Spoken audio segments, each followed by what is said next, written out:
Assalamualaikum warahmatullahi wabarakatuh. Allahumma sholli ala Muhammad wa ala Muhammad. Para pemirsa Khilafah News yang dirahmati Allah, alhamdulillah kita berjumpa kembali dengan program kesayangan kita, yakni Kabar Petang. Kita akan membahas tema-tema terkini dengan narasumber yang tentunya terpercaya dan tentunya dari sudut pandang Islam. Inilah Kabar Petang selengkapnya.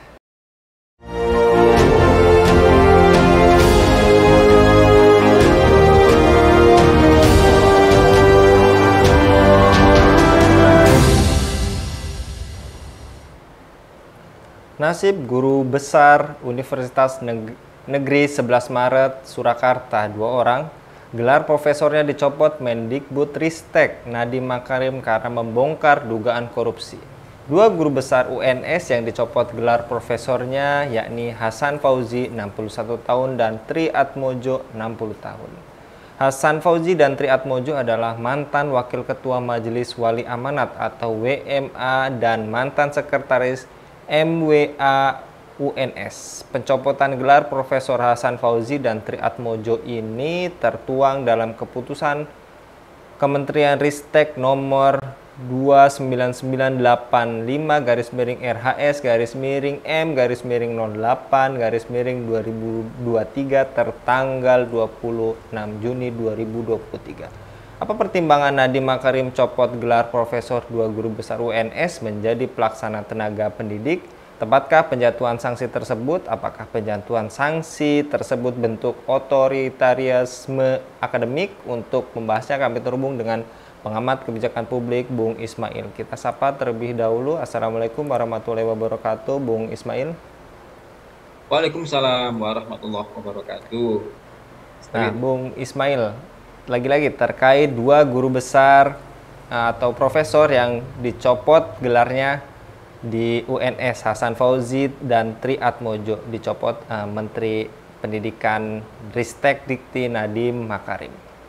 Maka apa pertimbangan Nadiem Makarim copot gelar profesor 2 guru besar UNS menjadi pelaksana tenaga pendidik? Tepatkah penjatuhan sanksi tersebut, Bung Ismail? Baik, Mas Erwin. Assalamualaikum warahmatullahi wabarakatuh. Para pemirsa Khilafah News yang dirahmati Allah. Kalau kita melihat tindakan Nadiem ini dilakukan di lingkungan perguruan tinggi. Lingkungan yang diisi para akademisi yang setiap harinya bergelut dengan dunia ilmu pengetahuan. Nah, kampus yang mendidik mahasiswa sebagai agent of change, mana kejujuran, keberanian mengungkapkan pendapat dan mimbar ilmiah menjadi ternoda dengan kejadian ini. Jadi tindakan Nadiem ini akan seolah memberangus kebebasan mimbar akademik dan pada akhirnya itu bisa mengakibatkan krisis kepemimpinan di masa yang akan datang. Karena ini merupakan sebuah tindakan yang terjadi di tempat di mana tempat ini menjadi wadah yang akan melahirkan calon-calon generasi pemimpin di masa yang akan datang, yakni kampus perguruan tinggi. Tentu ini menjadi lampu merah terhadap pembangunan mental ya generasi di kampus. Jadi ini merupakan satu tindakan yang bisa diartikan seolah sebuah ancaman bagi seluruh sivitas akademika yang berani dan memiliki naluri kritis terhadap apa yang terjadi di sekitar. Jadi ini merupakan tindakan yang menurut kami kurang tepat, Mas Erwin. Baik, Bung Ismail. Kemudian, apakah pencopotan itu gara-gara keduanya berani membongkar dan melaporkan dugaan korupsi sebesar 57 miliar yang terjadi di UNS, Bung Ismail? Ya, kalau kita melihat apa yang disampaikan di berbagai media, ya, bahwa pencopotan gelar 2 guru besar UNS ini karena keduanya dinilai melanggar peraturan pemerintah nomor 94 garing 2021 pasal 3 huruf E, pasal 3 huruf F dan pasal 5 huruf A. Kalau kita lihat aturan tersebut itu menerangkan terkait penyalahgunaan wewenang. Nah, tuduhan ini justru juga dibantah oleh Hasan Fauzi saat beliau dikonfirmasi. Dia mengatakan bahwa dirinya menjalankan tugas sesuai dengan aturan sebagai wakil ketua Majelis Wali Amanat UNS ketika beliau menjabat. Nah, beliau juga mengatakan tidak ada penyalahgunaan wewenang. Majelis eh, Wali Amanat hanya berkirim surat ke menteri melaporkan. Beliau pun beralasan pengiriman surat itu hanya sebatas melaporkan hasil pemilihan rektor UNS. Jadi beliau mengatakan ya tentang hasil pemilihan rektor dan menyampaikan yang terjadi di UNS serta mengusulkan solusi kepada Pak Menteri berdasarkan kondisi tersebut.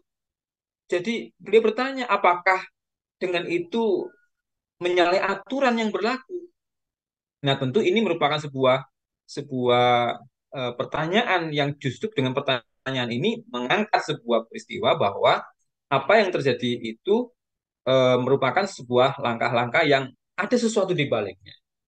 Karena itu pasca pencopotan guru besar itu justru mengungkap hal-hal yang lain yang sebelumnya tidak muncul di permukaan.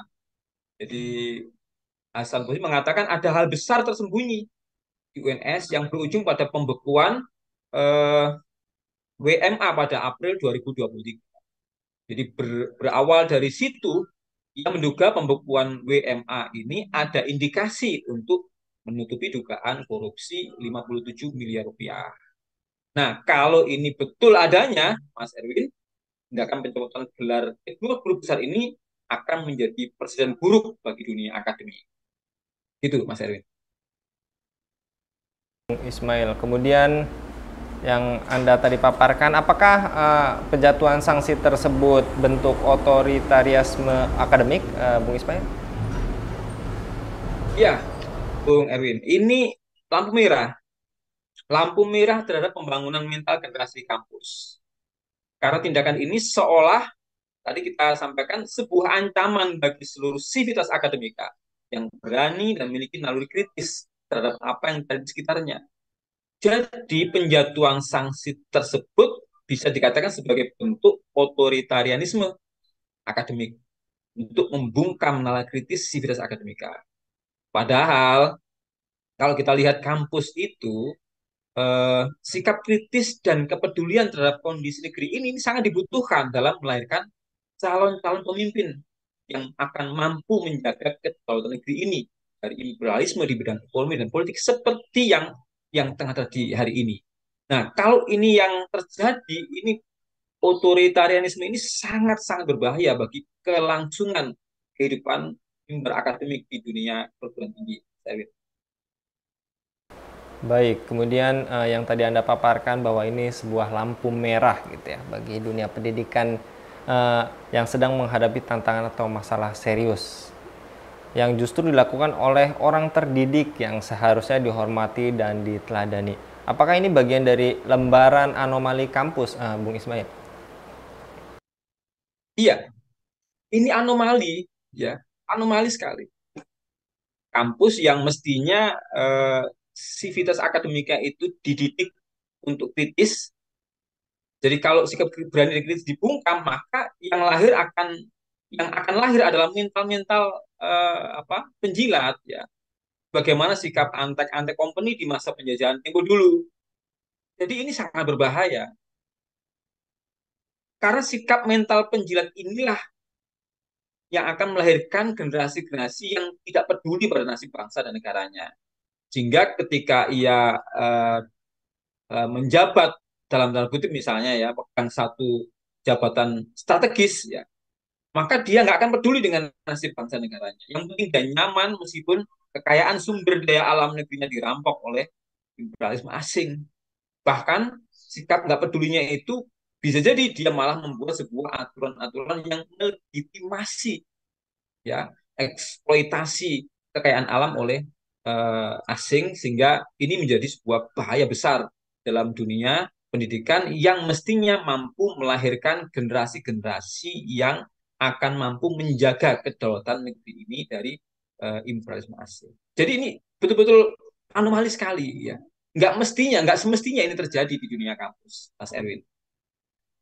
Baik, terakhir Bung Ismail, kemudian ancaman skorsing dan pemecatan yang tentunya dilakukan oleh Pejabat-pejabat penting kampus ini tentu banyak dinilai sebagai cara-cara represif dan otoriter untuk membungkam suara kritis dan menghalangi serta merusak cita-cita mewujudkan clean university dan good university. Karena kasus-kasus dugaan korupsi tertutupi, Bung Ismail? Ya, mestinya kalau ada yang seperti ini, katakanlah eh, Prof. Hasan Fauzi dan Prof. Triad Ojo itu diduga misalnya menyalahgunakan wewenang. Mestinya kan ini diangkat ya, diproses secara hukum, betulkah itu terjadi? Sehingga apa yang terjadi di UNS itu betul-betul clear bahwa ini adalah melanggar menyalahgunakan kewenangan. Nah, yang terjadi kan justru tidak begitu gitu ya. Sehingga ini kalau kalau seperti ini model penanganan sikap kritis akademika, maka ini menjadi sebuah eh, apa namanya langkah yang kontraproduktif terhadap upaya-upaya mewujudkan clean university dan good university yang sekarang ini sangat dibutuhkan. Mengingat kebijakan negara ini yang menjadikan kampus sebagai PHP itu juga eh, sangat dibutuhkan adanya clean university dan good university. Karena kalau tidak ada sikap kritis dari sivitas akademiknya, tentu ini sangat membahayakan bagi keberlangsungan pengelolaan sumber daya di perguruan tinggi dimanapun berada.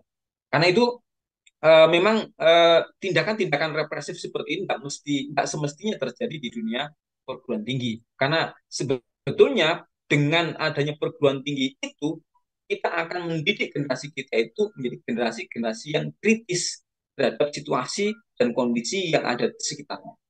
Nah, kita berharap ke depan memang kita memiliki sebuah karakter yang berani ya untuk melawan tindakan-tindakan kezaliman seperti ini. Karena kalau hal ini terus berlanjut dan dibiarkan, maka bukan tidak mungkin seluruh perguruan tinggi bahkan generasi kita ini akan menjadi generasi-generasi yang melempem, generasi-generasi yang tidak peduli, generasi-generasi yang abai pada situasi dan kondisi ini, dan ini sangat berbahaya bagi Indonesia di masa yang akan datang. Itu Mas Erwin.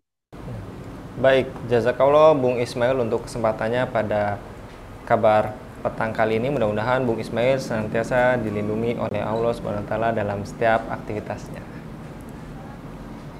Demikian pemirsa Khilafah News yang dirahmati Allah. Jangan lupa untuk subscribe, like, dan share sebanyak-banyaknya. Semoga menjadi amal kebaikan bagi kita semua di dunia dan di akhirat. Saya Anggi Suhanadi undur diri. Wassalamualaikum warahmatullahi wabarakatuh.